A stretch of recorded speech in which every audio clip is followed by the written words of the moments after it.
길.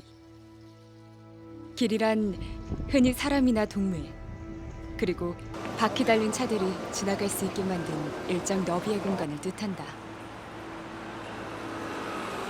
길은 여러 의미로 해석할 수 있다.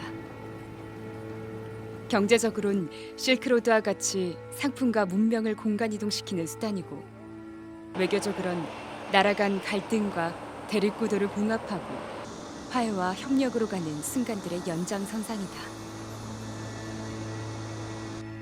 길은 시간이 흐르면서 모습과 형태가 변한다.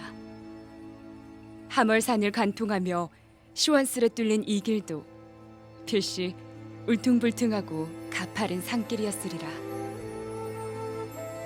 장구한 세월을 거치는 동안 저마다 품고 있는 길에 대한 기억은 그래서 제각각이다. 600년 전 조선시대, 콘크리트가 아닌 흙길이었을 이 길을 특별하게 걸었을 한 사람이 있다. 그에게 이 길은 기회일지 위험일지 모르는 기나긴 노정의 일부분이었다. 또한 나라의 명운이 걸린 일생일대 대업을 이룩하기 위해 반드시 거쳐야 했던 관문이었다. 조선의 국서를 품고 한양을 떠나 충주 영천을 지나고 이곳을 거쳐 바다 넘어 일본으로 향하니가 바로 조선 최초의 통신사 충숙공 이해가 품고 있었을 이 길에 대한 기억이다.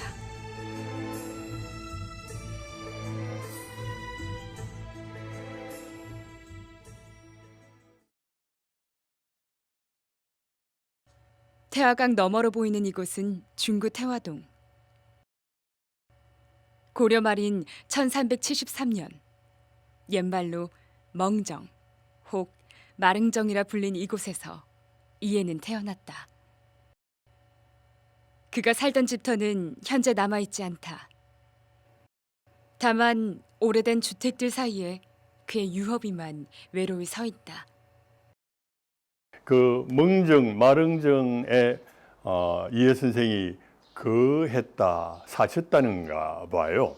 그래서 거기에 이 유허비를 만들어서 그 비문을 보면 이 마릉정 아래를 지나가는 후세인들이 이곳을 가리키면서 이해 선생의 높은 덕과 공적을 기리게 하고 싶다라고 하는, 지금으로부터 약 150년 전인 1872년, 당시 경주 부윤의 벼슬에 있던 임원우는 충숙공을 기르기 위해 이 비에 이해의 공적을 새겼다. 이해는 울산군의 하급관리를 맡던 향리 출신이다. 세종실록을 보면 왜구 3,000명이 울산군에 나타나 울산군수 이은을 대마도로 납치하려 했다. 이해는 그를 구하기 위해 스스로 포로가 되겠다고 자청했고 결국 이은을 구해 돌아왔다. 이 사실이 나라에 전해지고 왕은 그를 가상히 여겨 향리의 역을 면제시키고 중앙관서에 벼슬을 내렸다고 세종실록은 전한다. 이 사건을 계기로 그는 중인 신분에서 벗어나 중앙부대로 진출한다. 고려 말부터 사력을 떨친 왜구의 잦은 침략에 조선은 오랫동안 골머리를 썩었다. 특히 대마도는 왜구들의 소굴이었다. 농사를 짓기엔 땅이 너무 척박했기 때문이다.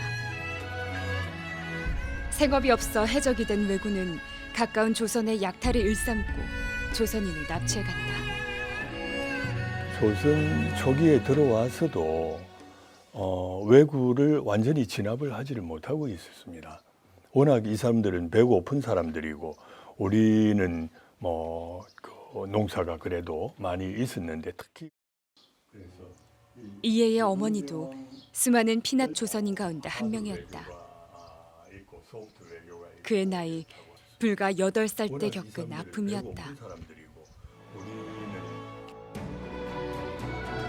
태종 1년이 되던 해 이해는 어머니를 찾겠다는 일념으로 조정을 찾아간다.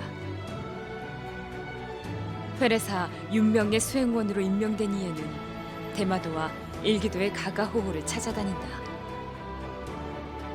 그는 끝내 어머니를 만나지는 못했지만 이 사행을 통해 이에는 대일외교의 첫 발을 담그는 경험을 쌓는다. 이를 시작으로 이에는 40여 차례 일본을 왕래했다. 그가 송환해온 피납 조선인만 667명에 달했다. 이에는 문인제도를 정약하고 개해약조를 체결하는 외교 업적을 남겼다. 즉 문인제도를 통해 오늘날의 입국 비자를 제도화하고 개해약조를 통해 대마도주에게 내왕을 허락한 무역선, 이른바 세견선을 매년 50척으로 정하고 조선 조정이 대마도주에게 내려주던 쌀과 콩을 매년 200석으로 정했다. 경제적인 이익을 줄 터이니 도주가 책임지고 왜구를 막아라 이렇게 하니까 어떻게 보면 이 제2가 되는 거죠. 오랑캐의 힘을 빌어서 오랑캐를 막는. 개해약조 이후 조선에 오는 일본인들의 도항 횟수나 세견선 수, 교역량을 조선이 직접 통제할 수 있게 된 것이다. 이의 나이 71살 때이므로 그로부터 임란까지 150년간 조선과 일본은 평화와 공존의 시기를 맞게 된다. 죽을 때까지 대일외교의 전면에 나섰던 이해는 조선 유일의 전문 외교관이다. 누구보다 일본을 잘 알았고 나라에 헌신했기에 이를 알아본 조선의 왕들은 그를 아끼고 신뢰했다. 특히 세종대왕이 그러했다. 일본을 모르는 사람을 보낼 수 없어서 이에 그대를 명하여 보내는 것이니 귀찮다 생각하지 말라. 다만 신이 늙었다 하여 보내시지 않을까 두렵습니다. 신이 성상의 은혜를 지나치게 입었으므로 죽고 사는 것은 염려하지 않습니다. 세종 내각을 꾸리면 외교부 장관은 두말할 필요 없이 충수공 이해 선생이다라고 생각을 해요. 11번이나 직접 만나서 대화하고 일본에 대한 얘기를 듣고 또 어떻게 외교의 원칙이 무엇인지 단순하게 보고하는 차원을 넘어서 이분이 그 경험했던 거, 쌓아왔던 것을 토대로 외교 철학을 얘기를 해요. 유명한 국가 대의로 설득하고 어떤 그 생애를 이롭게 하면 다 감복한다, 성심으로 감복한다. 그런 것은 그냥 나올 수 있는 게 아니고 오랫동안 그 외교 분야에서 또 대외 관계를 한 사람의 철학이거든요. 세종이 바로 그걸 받아들인 것도 보면 핵심적인 외교 인물의 오른팔이다라고 할 수 있을 것 같습니다. 대한해협을 건너 도착한 이곳은 대마도 북쪽의 히타카치항. 대마도는 이해의 제2의 고향이라 해도 무방할 만큼 무척이나 각별한 곳이다. 큐슈 지방 혹은 당시 일본의 수도였던 교토에 파견된 때에도 대마도는 거쳐야 했다.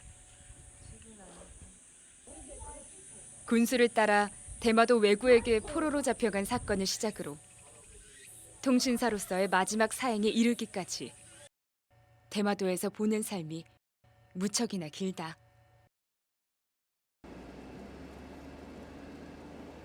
히타카치항에서 차를 타고 남쪽으로 이동하길 1시간.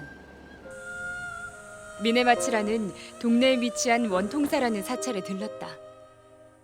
일본말로 엔스지라고도 불리는 이곳은 1408년 당시 대마도 주인 종정무가 세운 사찰이다. 종정무는 조선을 대국으로 인정하며 조선의 요구에 순순히 응했고 훗날 종정무가 죽자 왕은 이해를 파견해 위로하기도 했다. 지난 2005년 이곳 원통사에는 이해의 공적비가 세워졌다. 외구의 준동을 막고 정상교육을 통해 대마도 주민들의 삶을 이롭게 했다는 공적비 내용을 보면 그들이 이해에게 품은 존경심을 느낄 수 있었다.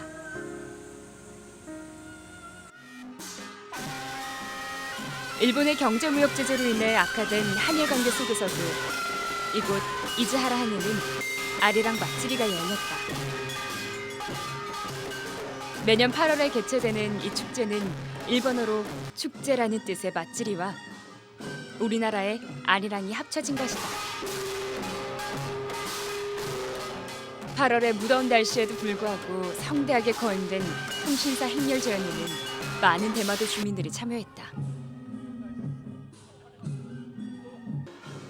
믿을 신, 통할 통. 믿음으로써 통한다는 의미의 통신사는 정사와 부사, 종사관을 필두로 각계각층의 다양한 인물들이 참여했다. 조선 초기 100여 명으로 구성되었던 통신사 일행은 조선 후기에는 500명으로 늘어났다. 1428년에 최초의 통신사가 파견되었고 충숙공 이해는 부사의 역할을 담당했다. 정사 박서생과 부사 이해는 이곳 대마도를 거쳐 왕을 대신해 일본 국왕을 만났다.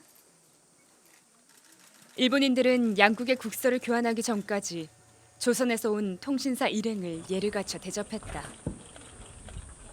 이번 통신사 재연 행렬은 우여곡절이 많은 지금의 한일 관계에 남다른 의미를 가진다.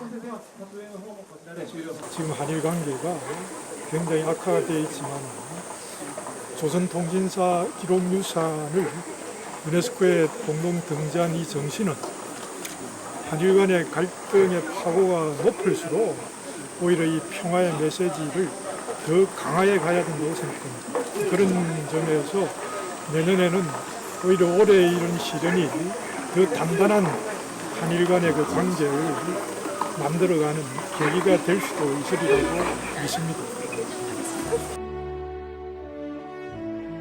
300년의 역사를 품은 이곳 석계서원. 오늘은 유독 반가운 손님이 찾았다. 일본의 고등학교 교사와 대학생들로서 2박 3일간의 짧은 일정 속에 이해의 발자취를 둘러보기 위해 이곳에 들렀다.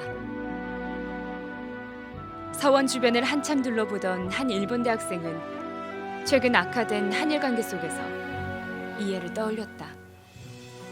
こういうルートを回るっていうのは知ってたんですけど、どういう人なのかなっていうのは知らなかったんですけど、こういう日本と関係がある李鋭先生のお話を聞くことができて、まあなんていうんだろうな、韓国と日本のつながりっていうのが昔からずっと続いてきたんだなっていうのを今感じました。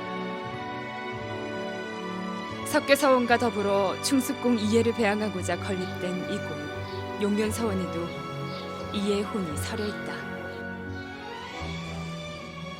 과거 울산의 유림들은 그의 공적을 높이 평가해 이해의 정신을 이어나갔다. 정성과 신뢰를 바탕으로 주변국의 실용외교를 펼친 이해의 외교 철학은 지금의 현대사에서는 꽤나 보기 힘들다. では李鋭先生は直接、日本のいろんなところに行って、京都であるとか途中のその地域の領主たちとも話し合いをしてますし、あるいは対馬であるとか沖縄であるとか、いろいろな場所に直接行って現場で責任を持って対話をするということをした人です。やはりそういう直接の対話っていうのがまず大事だろうと思います。 우리는 더 나은 미래를 만들기 위해 역사를 배우고 역사는 우리가 올바른 길을 가기 위해 인도해준다.